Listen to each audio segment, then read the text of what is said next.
নমস্কার, আপনারা দেখছেন TV9 বাংলা। আমি কমলেশ। বৃষ্টির পর্ব আপাতত শেষ। এই পর্বে পশ্চিমী ঝঞ্ঝার প্রভাবে যে বৃষ্টির পূর্বাভাস ছিল তাতে দক্ষিণবঙ্গের মূলত কিছু জেলায় দুদিন বৃষ্টি হয়েছে, বিক্ষিপ্ত বৃষ্টি। পূর্ব পশ্চিম বর্ধমান, বাঁকুড়া, বীরভূম, মুর্শিদাবাদ, নদিয়া, গতকাল খানিকটা হুগলিতেও বৃষ্টির নাউকাস ছিল, পুরুলিয়া, এই জেলাগুলোতেই পরশুদিন রাত্রেবেলা এই জেলাগুলোতেই বৃষ্টি হয়েছে। কালকেও তাই।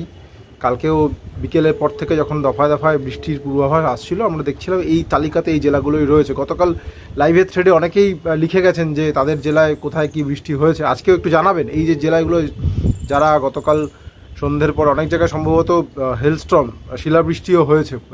বীরভূমে শিলাবৃষ্টির পূর্বাভাস দেওয়া হয়েছিল। একটু জানাবেন যে কোথায় কেমন বৃষ্টি পেলেন। এবং এটাও ঠিক যে অনেক জেলায় যেমন পূর্ব মেদিনীপুর, পশ্চিম মেদিনীপুর, দক্ষিণ চব্বিশ পরগনা, ঝাড়গ্রাম, এই জেলাগুলোতে খুব একটা বৃষ্টি হয়নি হয়তো, কিন্তু আবার অনেকগুলো জেলাতে বৃষ্টি হয়েছে। যাই হোক, আপাতত বৃষ্টির পর্ব নেই। আগামী অন্তত 2 থেকে 3 দিন বা 3 থেকে 4 দিনের মধ্যে বৃষ্টির খুব একটা পূর্বাভাস নেই। আকাশ মোটামুটি পরিষ্কার থাকবে এবং যেহেতু পশ্চিমী ঝঞ্ঝা সরে গেল, আপাতত আগামী 2 দিনের জন্য রাতের তাপমাত্রা একটু কমবে, একটুই কমবে এবং এটা 2 দিনের জন্যই। মোটামুটি আজকে যদি রাতের তাপমাত্রাগুলো দেখা যায় কোথায় কেমন, যেমন ধরুন বাঁকুড়া, বীরভূম, শ্রীনিকেতন, এই জায়গাগুলোতে আজকে রাতের তাপমাত্রা ওই 17 থেকে 18 ডিগ্রির ঘরে রয়েছে। এই তাপমাত্রাগুলো কমে আগামী 2 দিনে 15 ডিগ্রিতে নামতে পারে। যেমন মেদিনীপুর আজকে সর্বনিম্ন তাপমাত্রা 21.6 ডিগ্রি, এটা কমে 18 ডিগ্রি আশপাশে নেমে আসতে পারে। কলকাতা প্রায় 24 ডিগ্রি, আলিপুরে এই তাপমাত্রাটা একটু কমে হয়তো 21 ডিগ্রির ঘরে নামতে পারে।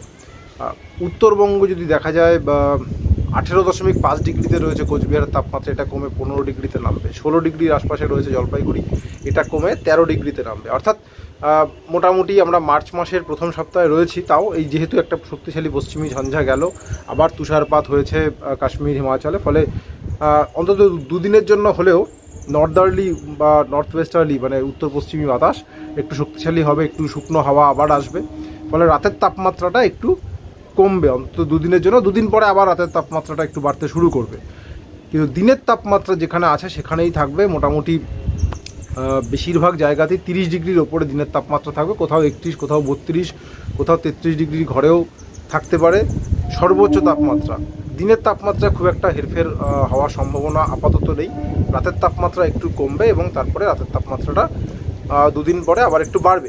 এটা ইন্টারেস্টিং যে এবছর শীতের শুরুটা খুব একটা ভালো ছিল না, একেবারেই ভালো ছিল না বলা যায়। বিশেষ করে ডিসেম্বর এবং জানুয়ারির প্রথম 2 সপ্তাহ, পৌষের শেষে এসে আমরা ভালো শীত পাওয়া, শীত বলতে যেটা বোঝায় রাতের দিকে বেশ ঠান্ডা, সেটা প্রথম পাওয়া শুরু করি শেষের দিকে এসে শীতের একদম ফুল ফোটানো শুরু করে, বা হুল ফোটানো যাই বলি।